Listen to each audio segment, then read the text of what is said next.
Muy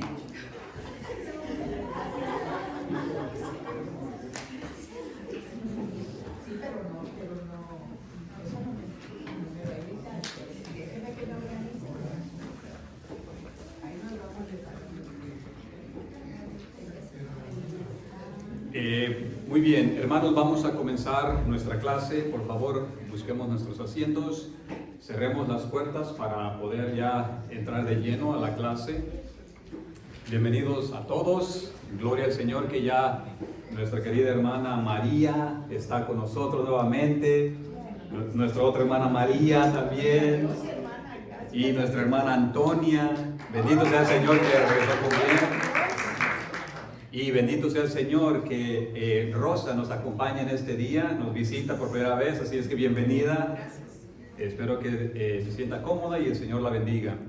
Muy bien, hermanos, vamos a pedir la bendición del Señor para que nos conduzca en esta clase. Oremos. Padre amado, te damos gracias por la vida que nos das y la gran bendición que tenemos, oh Dios, de poder reunirnos en este lugar para adorarte y bendecir tu santo nombre. Suplicamos, Padre, tu dirección para poder entender tu palabra. Ayúdanos a tener un corazón sensible a tu palabra y ayúdanos, oh Dios, a recibir tu verdad y abrazarla y ponerla en nuestra mente y en nuestros corazones, de modo que nos conduzcamos en esta vida trayéndote honra y alabanza. Ayúdame, oh Dios, a exponer esta clase, la cual es necesaria para tu iglesia. Bendícenos, Señor, por los méritos de Cristo te lo pedimos. Amén. Amén. Muy bien, hermanos queridos, tuvimos un tiempo de descanso en cuanto a la escuela dominical el domingo pasado. Ya como ustedes saben, me tocó predicar en inglés y cancelamos las clases que estamos trayendo, pero en este día vamos a retomar el hilo o el pensamiento que hemos venido viendo a través de todas las clases anteriores, hermanos. Recuerden que estamos viendo la lección de la soteriología, ¿ok? La soteriología. Ya hemos dado el significado de la soteriología. Dijimos que la soteriología se refiere al estudio de la salvación, ¿ok? Nuestro propósito, hemos dicho, al exponer estas clases, hermanos, en particular esta lección, es ver que la Biblia enseña que la salvación del hombre es única y exclusivamente una obra soberana del Dios Trino. Entonces, nuestro propósito es escarbar estas verdades, exponerlas, de modo que la iglesia sea edificada en esta área, hermanos. Así es que eso es lo que tenemos en mente y en nuestro propósito. Muy bien, hermanos, el texto asignado para la lección, recuerden que es en Efesios capítulo 2, versículo 8 al 10. Lo vamos a leer en un momento para ir recordando y retomando el hilo de esta lección. Efesios 2, 8 al 10 dice: porque por gracia sois salvos, por medio de la fe, y esto no de vosotros, pues es don de Dios, no por obras, para que nadie se gloríe, porque somos hechura suya, creados en Cristo Jesús para buenas obras, las cuales Dios preparó de antemano para que anduviésemos en ellas. Amén. Muy bien, hermanos, esta es la sexta clase en cuanto a las doctrinas de la gracia. Para los que no recuerdan las lecciones que hemos venido viendo, quiero hacer un breve recordatorio para su beneficio. Hasta este momento, hermanos, hemos visto 6 lecciones, y nos ha tomado 2 años en ver estas 6 lecciones, ¿ok? Cada lección tiene sus temas, sus clases. Entonces, lo que hemos venido haciendo hemos venido preparando a la iglesia para que se llene de estas lecciones y pues sea edificada en todas estas clases, ¿ok? La primera lección que vimos, hermanos, solamente a vuelo de pájaro o una vista rápida, recuerde que los que estuvieron aquí desde el principio, recuerden que la primera lección que dimos fue introducción a la Biblia, ¿ok? Introducción a la Biblia. Este recordatorio lo estoy haciendo, hermanos, para que ustedes retomen el hilo de todas las lecciones que hemos venido dando. En esta lección de la introducción a la Biblia vimos cómo se divide la Biblia, los libros que están en el conjunto del Pentateuco, los libros históricos, los libros poéticos, los evangelios, los profetas menores, los profetas mayores. Entonces ya ustedes escucharon todos estos libros, dimos introducciones a los libros, vimos cómo la Biblia llegó a recopilarse. Entonces ya ustedes fueron instruidos en esto, hermanos. Fue la primera lección que nosotros vimos, lo vimos cuidadosamente. La segunda lección que nosotros vimos fue cómo conocer la Biblia. ¿Cómo conocer la Biblia? Esta fue la segunda lección que nosotros miramos. En esta lección, hermanos, nosotros aprendimos estrategias de cómo conocer la palabra de Dios. Nosotros vimos y profundizamos cómo meditar en la palabra de Dios, cómo estudiarla, vimos cómo interpretarla. Dimos algunos pasos de la hermenéutica para interpretar la palabra de Dios, cómo leer textos en su contexto para no sacarlos fuera del contexto y hacer una distorsión de la palabra de Dios. Así es que nosotros vimos todos estos pasos, hermanos, ¿ok? Eso fue la segunda lección que vimos. La tercera lección que nosotros vimos fue el carácter y los atributos de Dios. El carácter y los atributos de Dios. En esta lección, hermanos, la iglesia fue edificada, fue enseñada en los atributos del Señor. A ver, hermanos, ¿cuáles son algunos atributos? Soberanía. La soberanía de Dios, el amor de Dios, la justicia de Dios, ¿qué más? Misericordia. La misericordia de Dios, la omnisciencia, etcétera, etcétera. Nosotros vimos un largo recorrido, hermanos, y dedicamos tiempo y vimos minuciosamente lo que la palabra de Dios habla acerca del ser de Dios. Y recuerden que en esta lección, hermanos, dijimos que es necesario conocer al Dios que servimos, al Dios que adoramos. Entonces, para nosotros poder entender a quién servimos, necesitamos conocerlo, necesitamos saber cómo es Él, qué habla la palabra de Dios acerca de su carácter, quién es Dios. Entonces ya ustedes fueron enseñados acerca de, en esta área, hermanos. La cuarta lección, hermanos, que nosotros vimos aquí fue la persona de Jesucristo.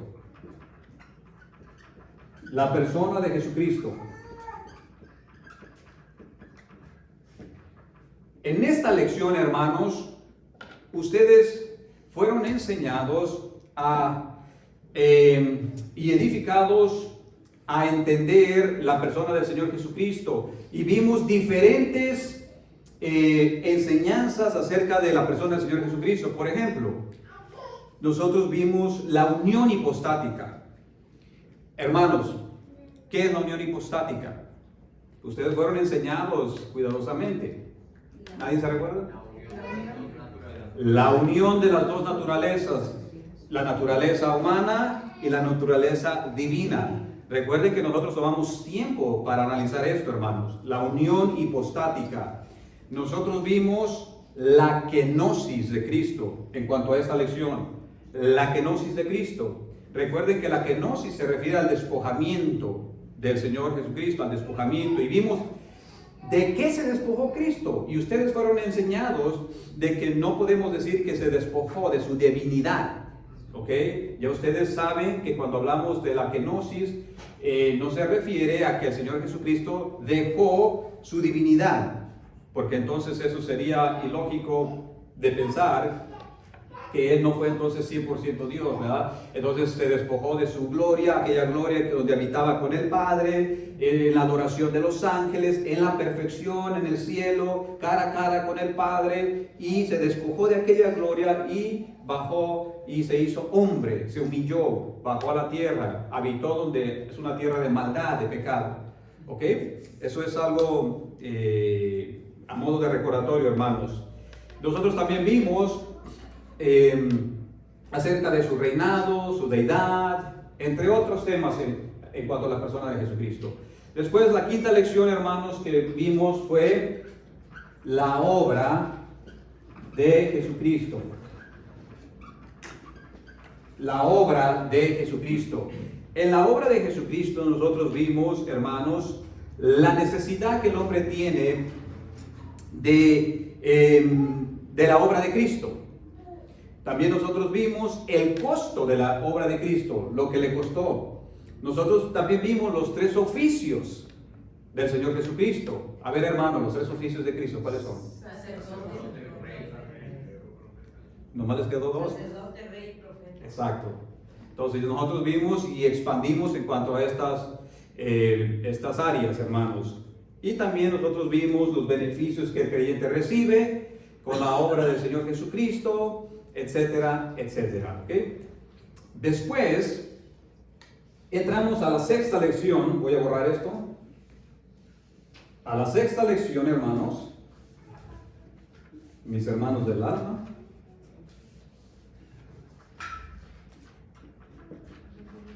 Esta es la lección en la cual ahora estamos, hermanos.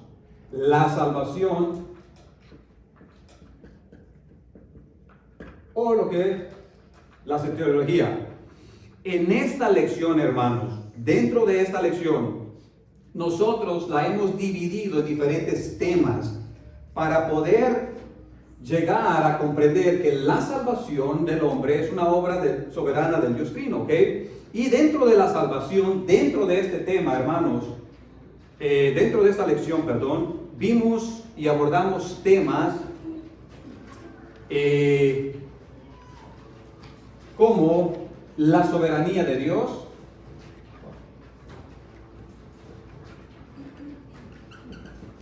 recuerdan que nosotros dijimos que pusimos un fundamento primero, ya no se recuerdan, ¿verdad, hermanos?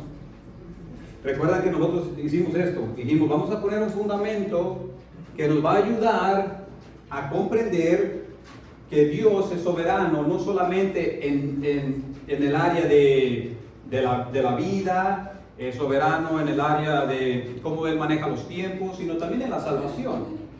¿Ok? Entonces nosotros pusimos un fundamento y dimos un sinnúmero de citas bíblicas en cuanto a la soberanía de Dios. Después dijimos que nos adentramos al contexto histórico de las doctrinas de la gracia. A ver, así. Recuerdan que nosotros nos adentramos al contexto histórico de las doctrinas de la gracia y ahí pasamos muchas clases nosotros enseñando a la iglesia lo que fue las doctrinas de la gracia, la historia en aquel sínodo de Tours,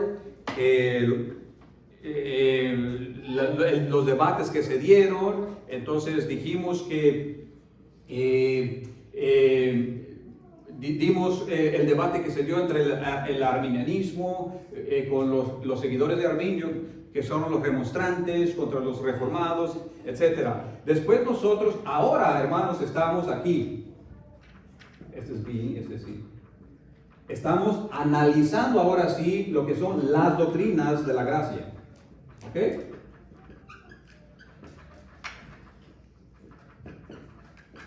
Las doctrinas, aquí estamos, hermanos. Y dentro de hermanos, de este tema, nosotros lo estamos abordando uno por uno, ¿recuerdan? Ya hemos visto dentro de las doctrinas de la gracia, Nosotros hemos visto ya el primer punto, que fue la depravación total del hombre, ¿cierto? El segundo punto, que fue la elección incondicional. Y ahora estamos en el tercer punto, que es expiación limitada, ¿cierto, hermanos? Bueno, hasta aquí les he dado un abuelo de pájaro, dicen por ahí, un recorrido de lo que hemos estado viendo. Entonces, hermanos, vamos a continuar y estamos llegando al final de la clase de lo que es la expiación limitada. ¿Ok? Estamos llegando al final, casi estamos por concluir esto. La expiación limitada. All right. Aquí estamos, hermanos.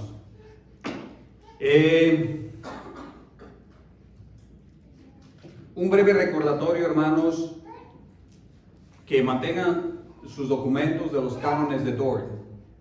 Aquí tengo uno que es de José Rodríguez. José. Oh, sí, yo también tengo el libro aquí de. Bueno.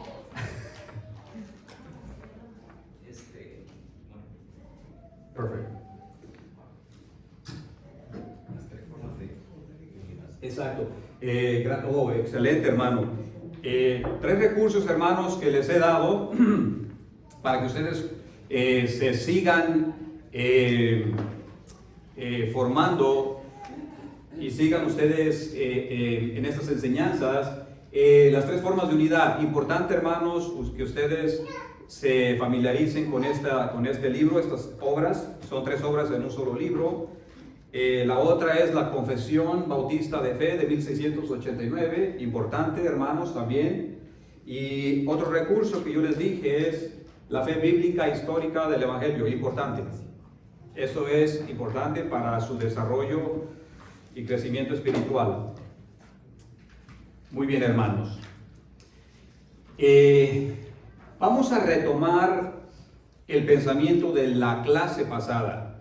Ya sabe que nosotros estamos todavía con el tercer punto de las doctrinas de la gracia, la expiación limitada.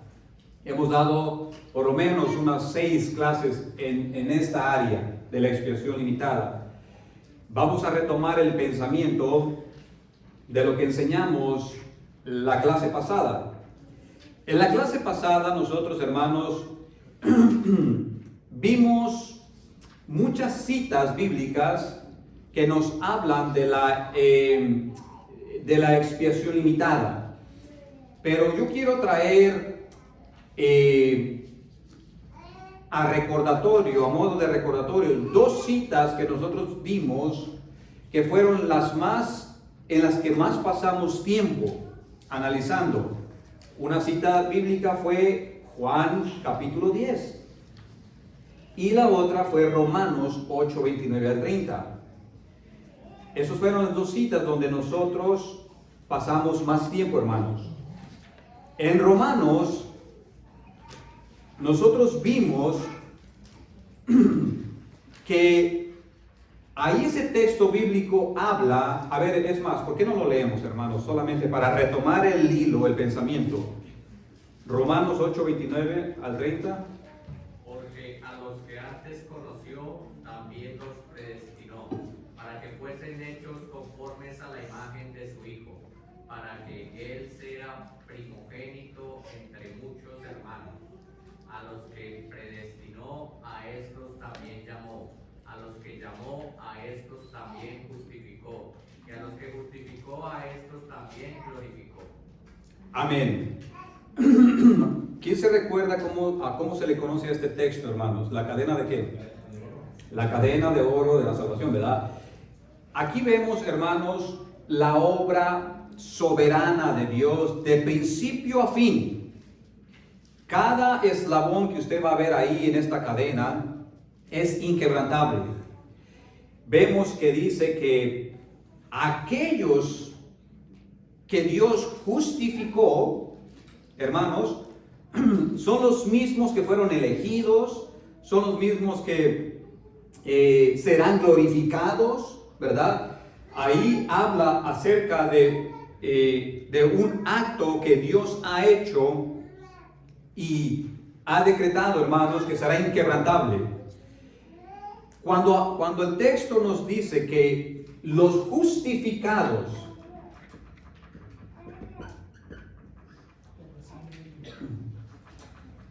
fueron los elegidos, fueron los que en la eternidad pasada Dios depositó su amor en ellos, serán glorificados.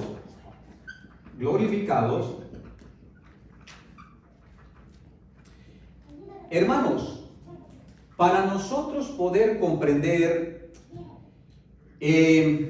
la eficacia de la expiación de Cristo, nosotros tenemos que analizar esto con cuidado.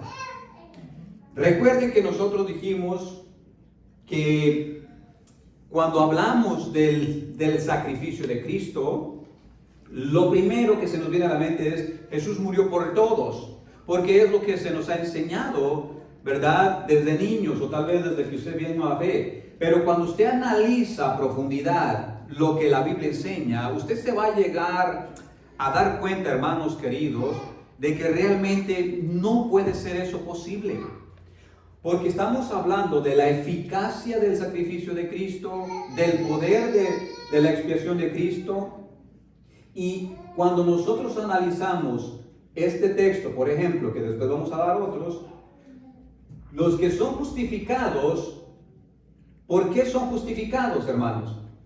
¿Por qué estos justificados de Romanos 8? ¿Cómo son justificados? Por la gracia de Cristo. ¿Por qué estamos viendo? La expiación. Exactamente, son justificados por el acto de Cristo, ¿verdad? No por sus obras. Estos que son justificados, hermanos, ciertamente serán glorificados. Esto nos habla de la eficacia del sacrificio del Señor Jesucristo. Si Cristo hizo expiación por todo el mundo y no todo el mundo es salvo, entonces eso quiere decir que el sacrificio de Cristo no fue eficaz. Y ahí usted va a entrar en muchos problemas.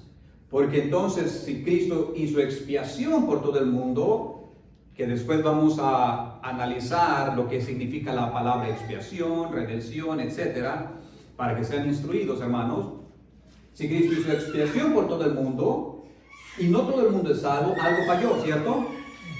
Y después vamos a ir viendo entonces qué falló. Si es que usted dice, bueno, es que Él hizo expiación por todo el mundo, incluso por los mayas, por los aztecas, los zapotecas, los chichimecas, los amorreos, los asirios, los egipcios y todo ser humano que ha existido, incluso que nunca conocieron de Cristo, ¿verdad? Porque hay quienes piensan, hermanos, y dicen y afirman, como los universalistas. Recuerda que hablamos de los universalistas, que dicen ellos, bueno, ahí dice que Cristo murió por todos, entonces todos van a ser salvos, y no importa de qué tribu sean, incluso ni que conozcan al Señor Jesucristo, no le importa nada. Ellos dicen eso.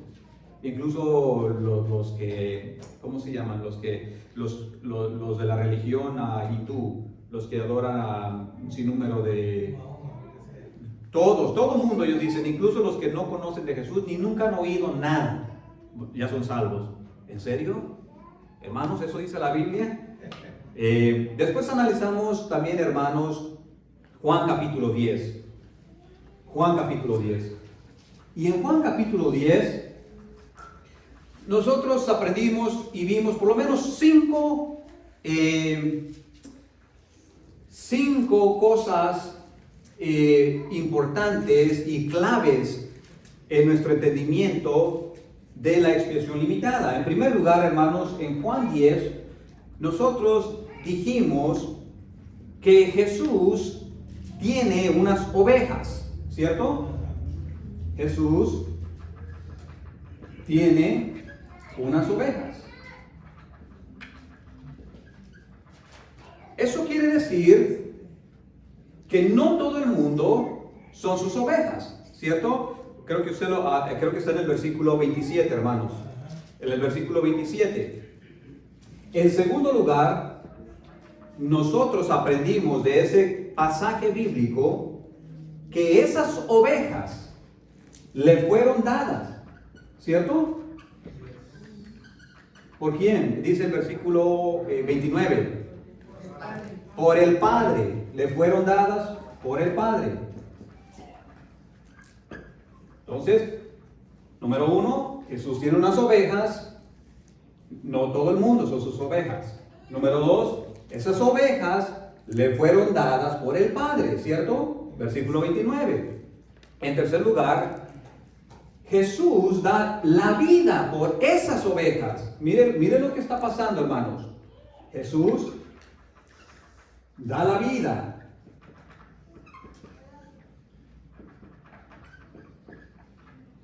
Por esas ovejas, ¿cierto? Está hablando de esas ovejas. El versículo 11, creo que es, ¿cierto? No, perdón. Sí, el versículo 11. ¿Cierto, hermanos? Yo soy el buen pastor. ¿Qué más? El buen pastor, mi vida da por sus ovejas. Bien. Entonces, vamos ahí paso a paso. En primer lugar, Jesús tiene unas ovejas. Esas ovejas que él tiene le fueron dadas por el Padre. Y esas ovejas que el Padre le dio son por las cuales él da la vida. ¿Ok? Vamos ahí. En cuarto lugar, vimos que esas ovejas por las cuales él murió, por las cuales las que le dio el Padre y que son de él, de Cristo, dice que ciertamente van a ser llamadas y recibirán vida eterna. Versículo 27 y 28. ¿Quién lo puede leer? Mis ovejas oyen mi voz y yo las conozco y me siguen. Y yo les doy vida eterna y no perecerán jamás, ni nadie las arrebatará de mi mano. Miren la eficacia, hermanos. Quiero que ustedes noten la eficacia del sacrificio de Cristo, ¿cierto? Está hablando de su muerte, él da la vida, es eficaz, no van a perecer. Entonces, vamos a ponerlo aquí. En cuarto lugar, esas ovejas serán llamadas, las ovejas de Jesús serán llamadas,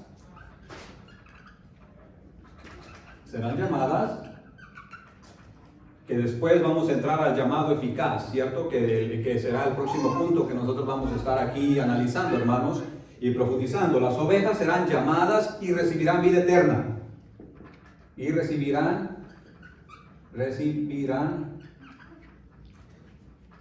Perdonen mi letra, hermanos.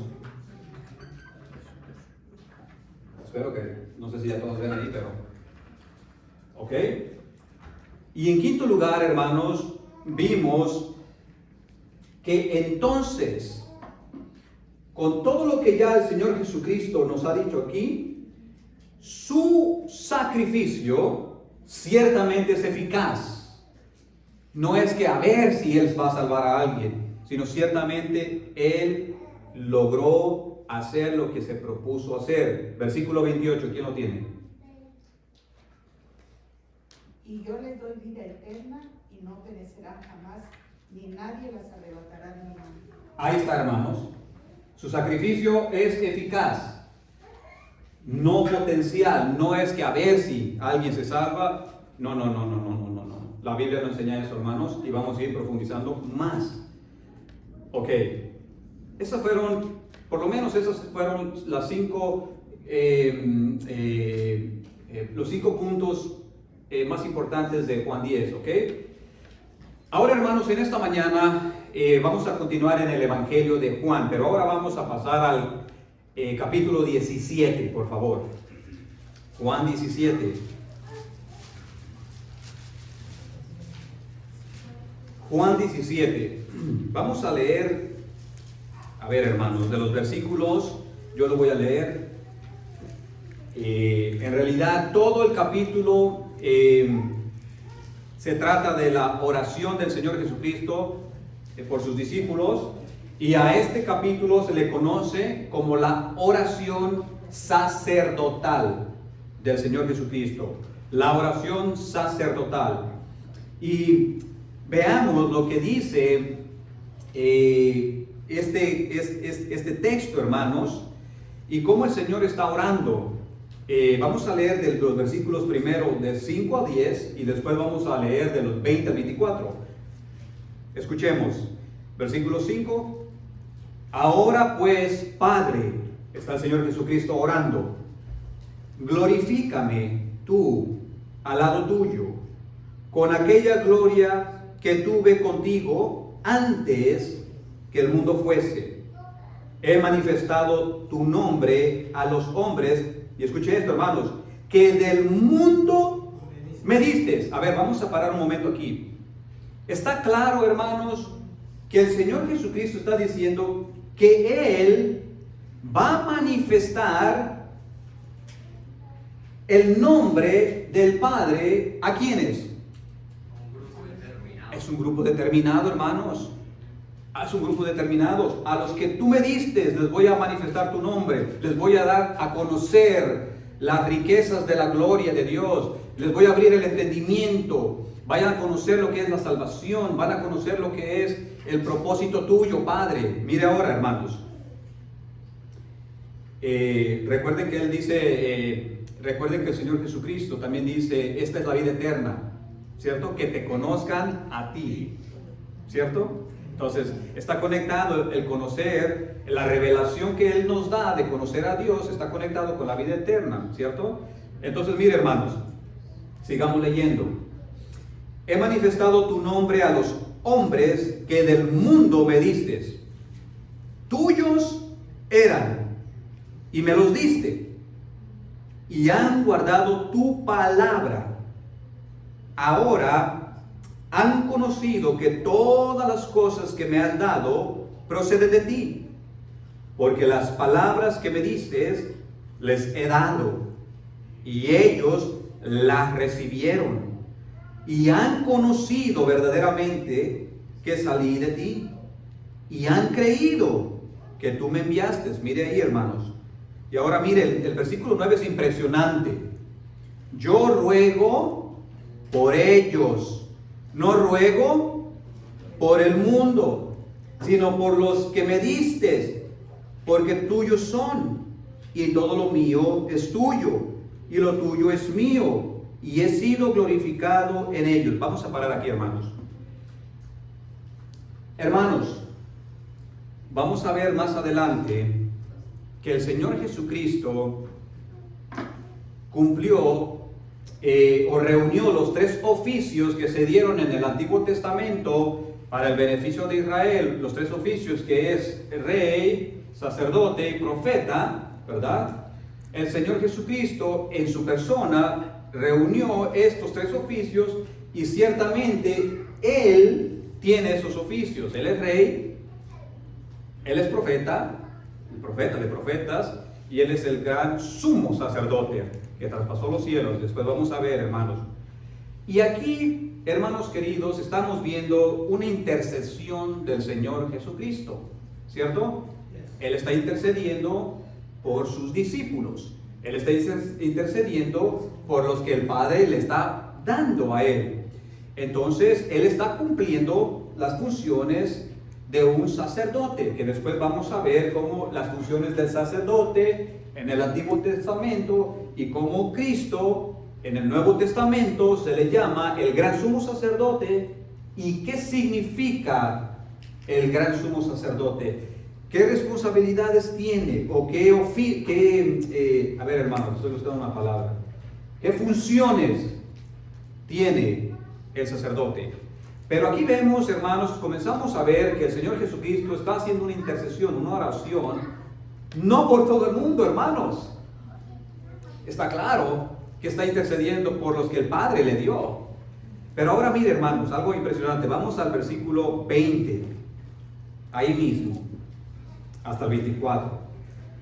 Dice, mas no ruego solamente por estos, refiriéndose a los apóstoles primero, sino también por los que han de creer en mí, por la palabra de ellos, para que todos sean uno, como tú, oh Padre, en mí y yo en ti, que también ellos sean uno en nosotros, para que el mundo crea que tú me enviaste. La gloria que me diste, yo les he dado, para que sean uno, así como nosotros somos uno, yo en ellos y tú en mí, para que sean perfectos en unidad, para que el mundo conozca que tú me enviaste y que los has amado a ellos como también a mí me has amado. Versículo 24, Padre, aquellos que me has dado, quiero que donde yo estoy,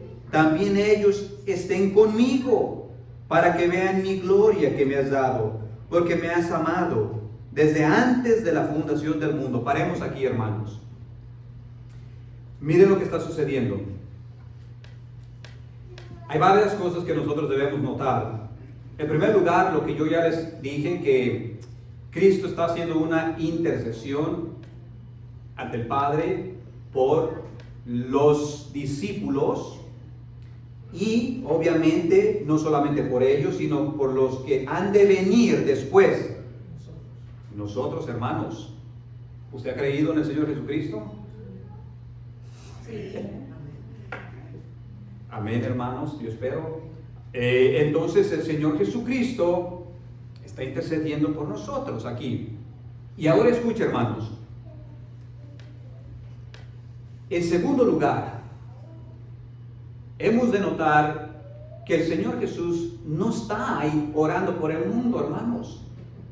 Eso está claro, lo podemos ver en el versículo 9. En tercer lugar, hemos de notar que todos aquellos que el Padre le dio a Cristo, hermanos queridos, todos aquellos que el Padre le dio a Cristo, ciertamente ninguno se perderá, hermanos queridos. Ninguno se perderá. Eso lo dice el versículo 12, hermanos. Si usted continúa leyendo, usted va a ver que dice, mira, lo voy a leer. Cuando estaba con ellos en el mundo, yo los guardaba en tu nombre. A los que me diste, yo los guardé.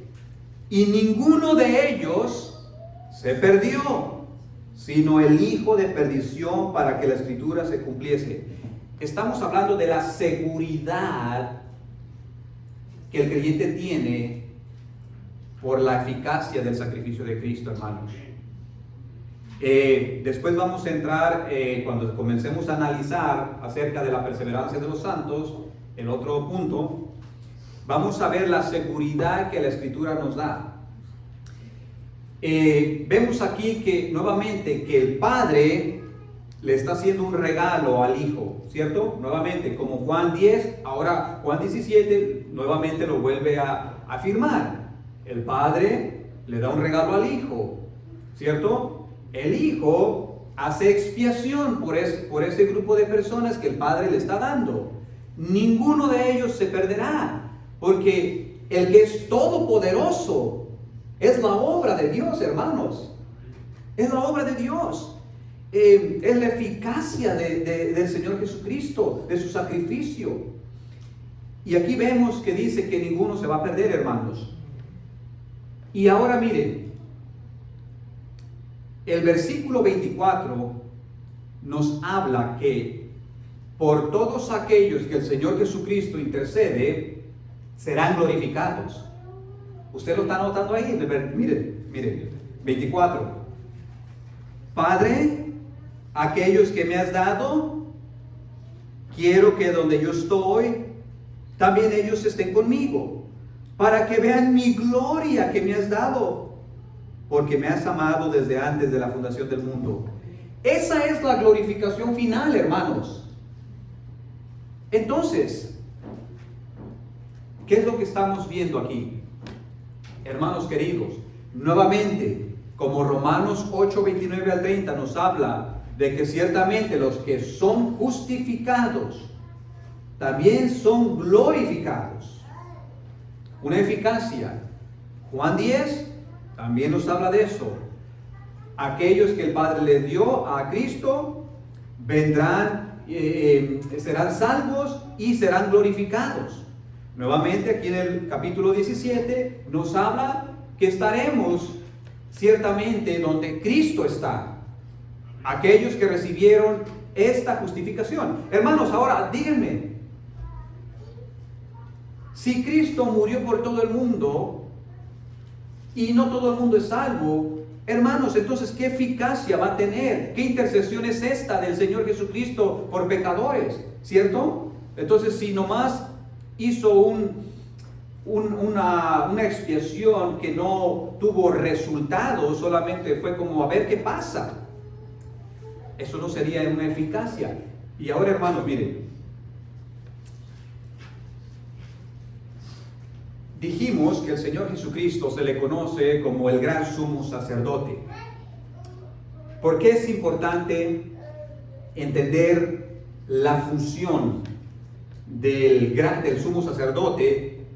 Para entender, hermanos, el significado y la conexión con la expiación. Nosotros debemos de ser enseñados que la palabra expiación tiene un significado profundo desde el Antiguo Testamento. Y usted debe entender, para que comprenda la obra de Cristo, qué significa expiación.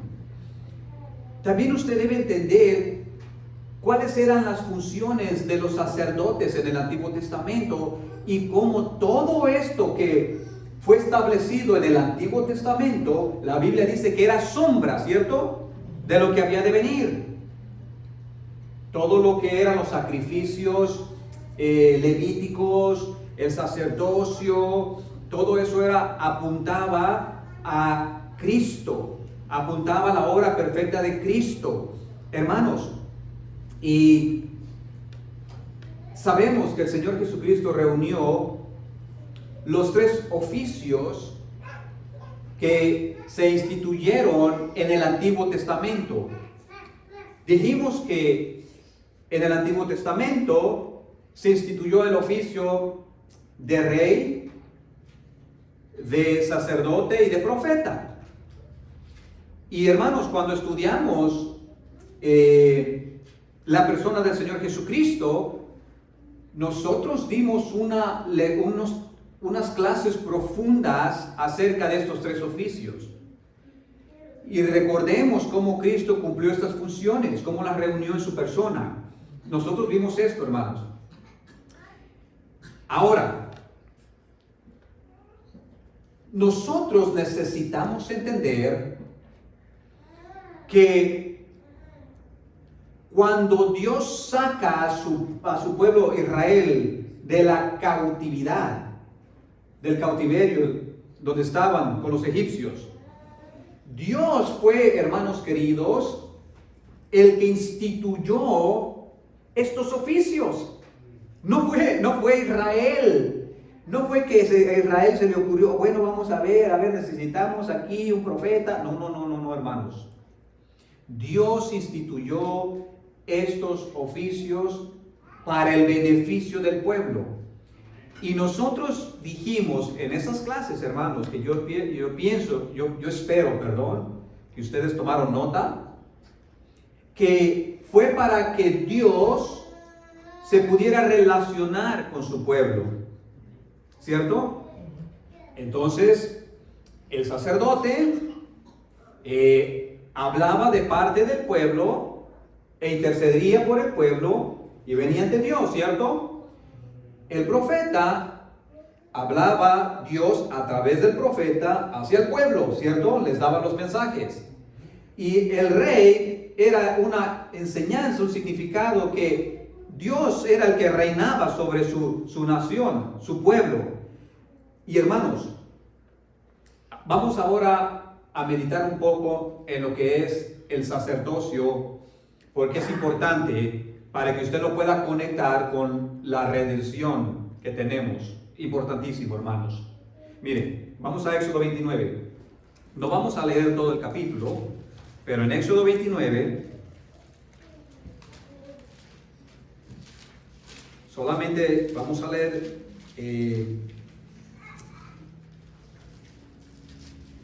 algunos versículos y usted va a ver que aquí Dios habla a Moisés y le comienza a dar instrucciones de la consagración de sacerdotes. Y mire lo que dice, comenzando el versículo 1. Dice, esto es lo que les harás para consagrarlos, para que sean mis sacerdotes. Y comienza ahí: toma un becerro de la vacada y 2 carneros sin defecto, y panes sin levadura, y tortas sin levadura, amasadas con aceite, y hojaldres sin levadura, untadas con aceite. Las harás de flor de harina y de trigo, y las pondrás en un canastillo, y en el canastillo las ofrecerás con el becerro y los 2 carneros. Y llevarás a Aarón y a sus hijos a la puerta del tabernáculo de reunión, y los lavarás con agua, y tomarás las vestiduras, y vestirás a Aarón la túnica, el manto del efod y el pectoral, y le ceñirás con el cinto del efod, y pondrás la mitra sobre su cabeza, y sobre la mitra pondrás la diadema santa. Luego tomarás el aceite de la unción, lo derramarás sobre su cabeza y le ungirás. Hermanos, el asunto es que aquí Dios está dando instrucciones a Moisés de la institución de los sacerdotes, ¿ok? Y aquí vemos que esto no fue una idea del pueblo, esto viene de parte de Dios. Y cuando usted va a Levítico 8, usted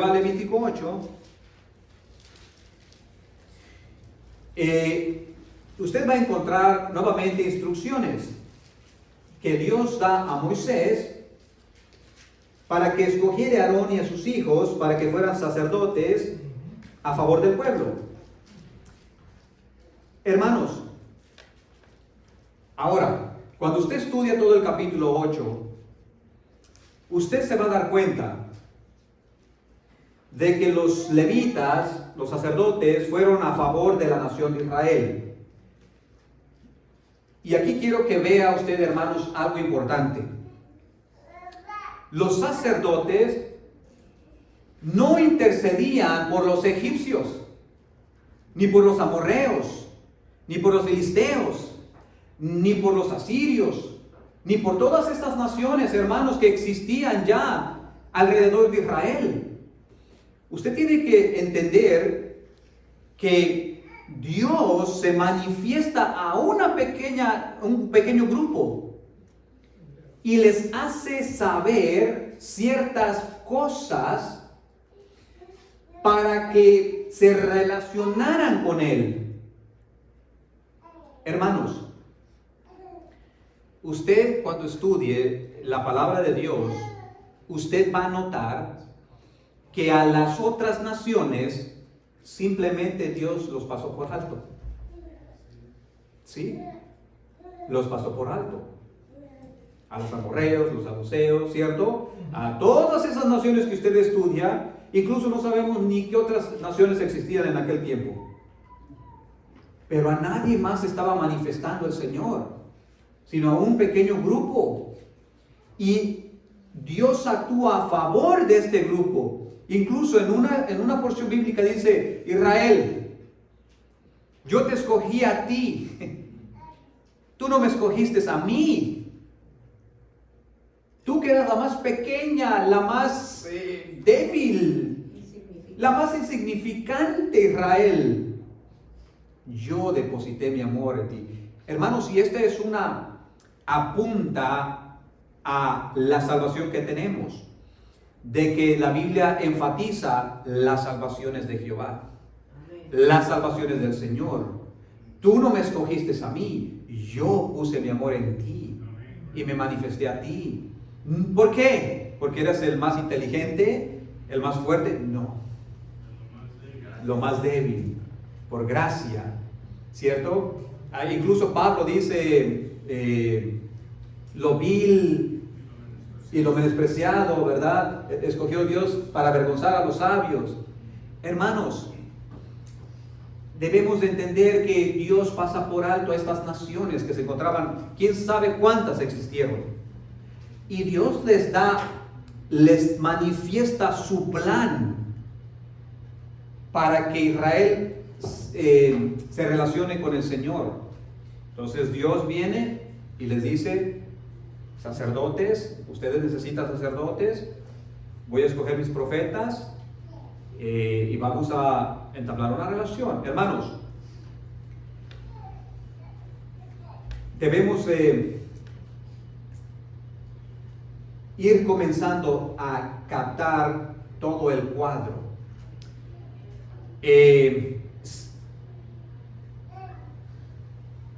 Lamentablemente vamos. ¡Wow! Pero le seguimos aquí unas 2 horas más. Hermanos, para finalizar les quiero decir esto. Vamos a retomar esto para la próxima clase. Estamos llegando casi al final de la expresión limitada. Pero lo que estamos viendo aquí es que Dios comienza a tomar una nación, se manifiesta esa nación, les da a conocer su plan, toma a ciertos, un grupo de personas para que sean sacerdotes, y esos sacerdotes, Dios les da instrucciones de cómo deben, ¿cómo se dice otra palabra para actuar, hermanos? A ver. Para cómo tienen que conducirse dentro del tabernáculo, le da instrucciones, hermanos. No es como las personas quieran, no es como el sacerdote quisiera venir, hermanos. Y esto es una exhortación para nosotros también, de que no es como queremos venir a adorar a Dios, hermanos queridos. Dios nos dice cómo se le debe adorar, no como nosotros queramos y como se nos dé la gana. Hay instrucciones que Dios nos da cómo debemos adorarle. Pero bueno, hermanos, vamos a dejarlo esto aquí. Espero que se haya quedado con ganas de más. Pero Dios nos va ayudando y vamos a ir viendo las funciones del sacerdote y los sacrificios que hacía y por quién se hacían esos sacrificios, ¿ok? Vamos a orar, hermanos queridos. Padre bueno, te damos gracias por tu gran bondad, tu amor, tu misericordia. Gracias por estas lecciones que estamos viendo. Te suplico, Padre, que nos bendigas y nos des luz para poder entender tu santa palabra y adorarte. Gracias por mis hermanos, bendícelos, guárdalos de todo malo, Señor. Prospera sus almas, Señor. Prospera, Señor, su crecimiento espiritual, para que te alaben y te adoren. En el nombre de Jesucristo te lo pido, Señor. Amén. Muy bien, mis hermanos. Vamos a tomar un café y comer un panecillo.